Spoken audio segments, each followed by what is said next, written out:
Hi, I'm JJ and welcome to Rigging Tutorial Part 1, in which I take a look at fixing standing rigging to 1/700th Napoleonic ships.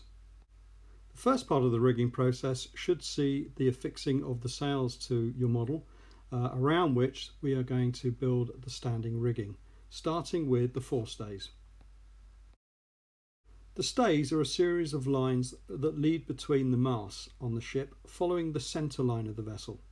As you can see here, I'm going to be affixing the mainstay on the main mast that leads to the foremast and the base of the bowsprit.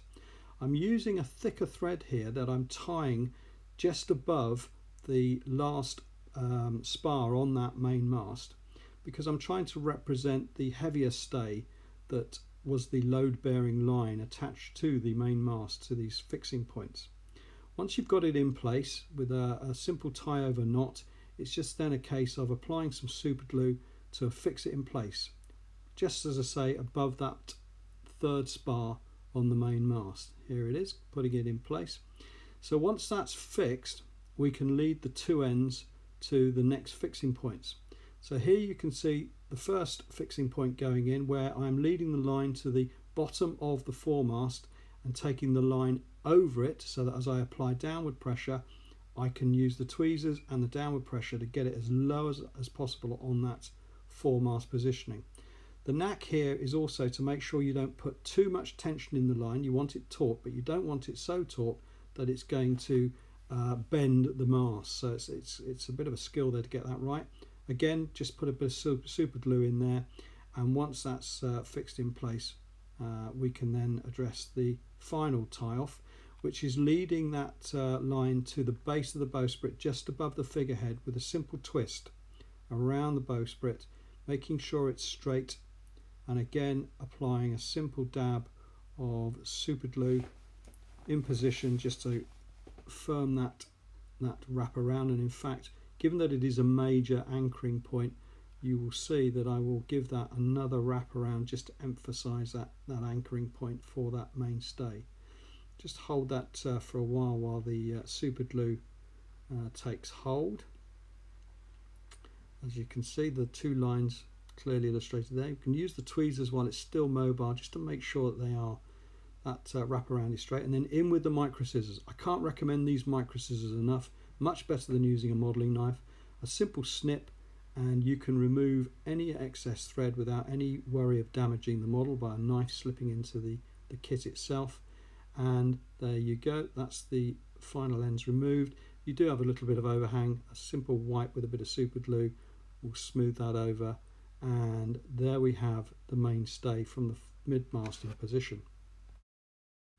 The next series of stays is using the lighter thread you supplied with the kits themselves, and it follows a similar principle in that I'm looking to lead a line from one mast to the next, stepping down. So here you can see the base fixing point being the top of the mizzen mast, and I'm stepping it down by leading that thread under the sail, the first sail at the top of the main mast, as my anchoring point. So I'm going to get that line as close to that second spar on the main mast as I can before leading the line forward and bringing it down below the second sail on the foremast again, but I'm bringing that over that bottom spar and getting that as close to that bottom spar using the tweezers as I can, because I want to lose the anchoring point of the black thread against the dark grey of the spar, so that the anchoring point is not obvious to the eye. Then it's just a simple case of leading that thread forward to the bowsprit, wrapping it around the base of the bowsprit just behind that front spar, and then leading the line behind it and over the top, because I want to try and get the line as centre as possible. Simple dab of super glue will anchor it into position.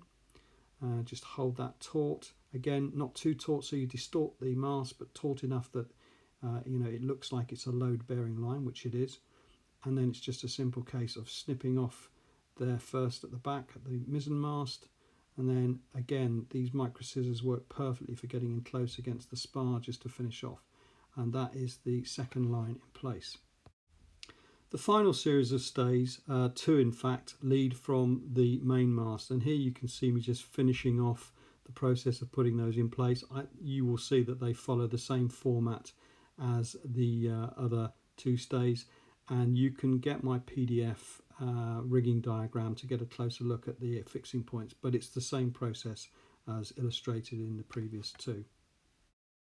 With the principal four stays in place, we can turn attention to rigging up the bowsprit.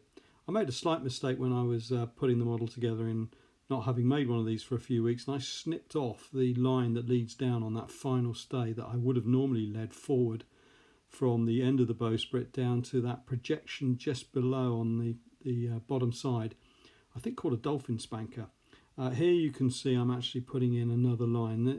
These models are very forgiving when you're rigging them. If you miss a line, you can very often put a new one in. So here I'm actually just putting a little bit of super glue on the end of that dolphin spanker so that I can actually pull the line down and brace it against it to form the anchor point for our rigging of the bowsprit. So holding it close to the camera, you can see that line there coming down. Normally that would have been a carry on over from that stay that comes down to that point as well, but I as I say, trimmed it off. So there we are. So we've got it in position, get it nice and taut, and then go in with the micro scissors once it's firmly affixed and just snip off the excess like so. And then it's simply a case then of going to the next stage, which is applying another line. As you can see, I'm drawing the knot to a close on the end of the bowsprit with equal lengths either side. You want plenty of line. You get plenty with these kits, so make sure you've got plenty to work with. A little bit of super glue to the end of the spar on the bowsprit, and then it's just a case of drawing that line up to that end of the bowsprit and doing a simple wraparound turn. Something you want to duplicate on the other side, exactly the same twist as you like. Now I'm leading it down to that projection just at the bow, I think it's called the cat head if I remember rightly. A little bit of super glue there just to hold it in position and then hold it taut. So we get a nice drawn line. You can see that projection there on the bow and the line leading to it. And then once that's in place, it's just a simple case of threading the end of the line through that anchoring point we created earlier on the dolphin spanker and drawing it through on the other side. And there you can see the line being drawn taut. Little bit of glue there to lock that into position, and there we go, that's in position. Then it's just a simple case of doing it on the same on the other side. There you can see I'm drawing the line through on the other side. We've duplicated it, and there you can see the two lines being drawn forward over that dolphin spanker, and you can see the arrangement there for bracing the bowsprit arrangement. And then it's just a simple case of going in again with the micro scissors once the super glue is firmed up, and there you are, that's the bowsprit all rigged up. With the principal four stays in place, it now is an opportunity to turn our attention to the final set of sails, namely the Spritz Cells. These are the triangular sails that are supplied, as you see here laid out in front of me, and I'm using what I would have done shown you with the other sails, which is my old trusty paintbrush to add just a little bit of a billowing effect to each individual sail.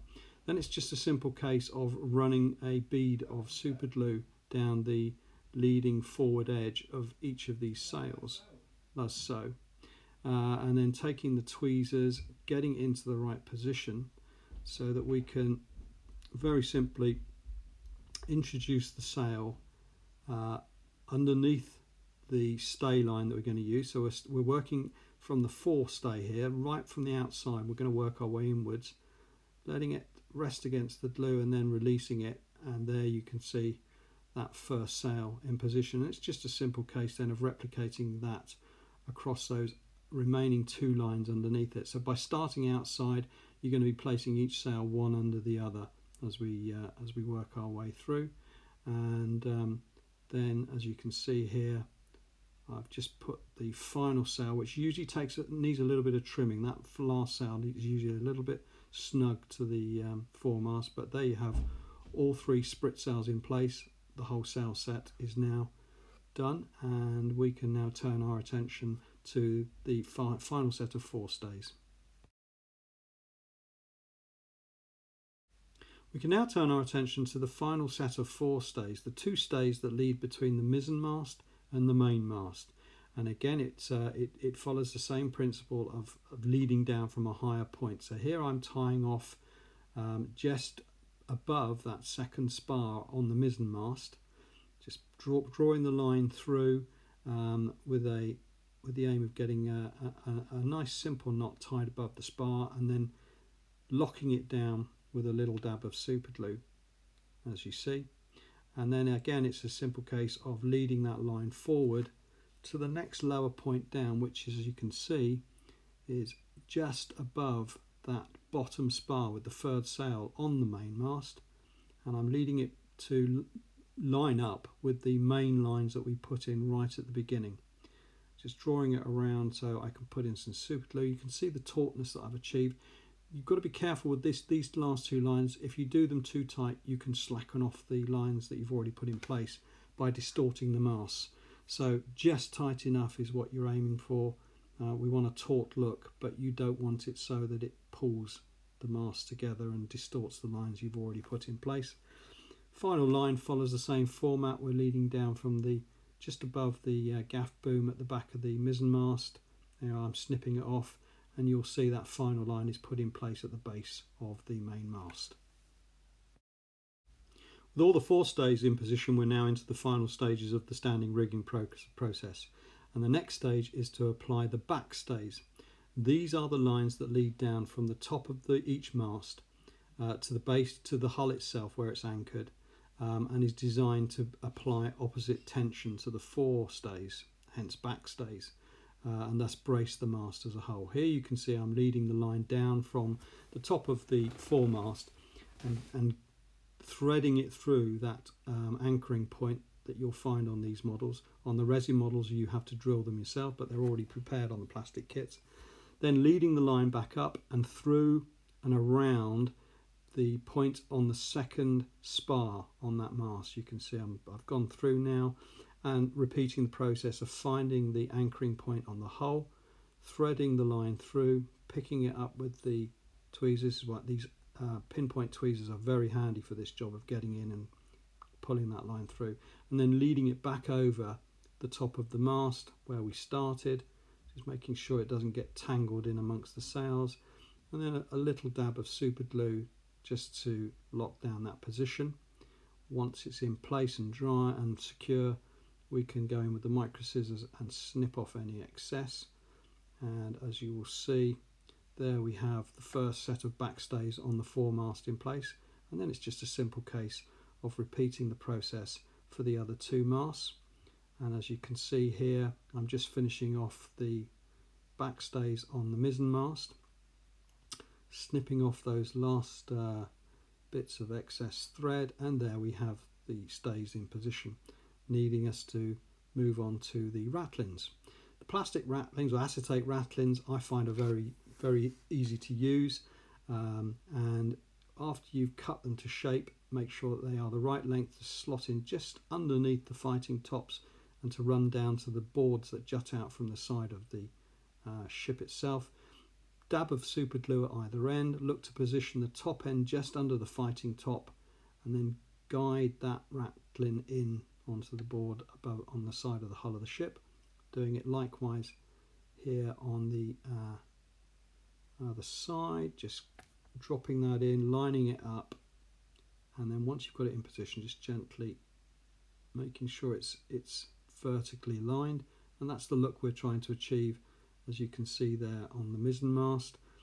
And then obviously it's a simple process of repeating that on the other 2 masts. Here you can see I'm just finishing off the foremast ratlins, and once that's in place, there you have the standing rigging done. Now some people might leave the model here. What I'm intending to do is to actually show you this with the running rigging for a fully rigged up British 74 as seen alongside it in the next video. In the second of this series of video tutorials, I will look at rigging this particular model as a British 74 gun ship of the line. If you would like to know more about rigging these models, then go to JJ's Wargames blog, where I have a PDF detailing this rigging process that you can use to follow along with the tutorials. Thank you.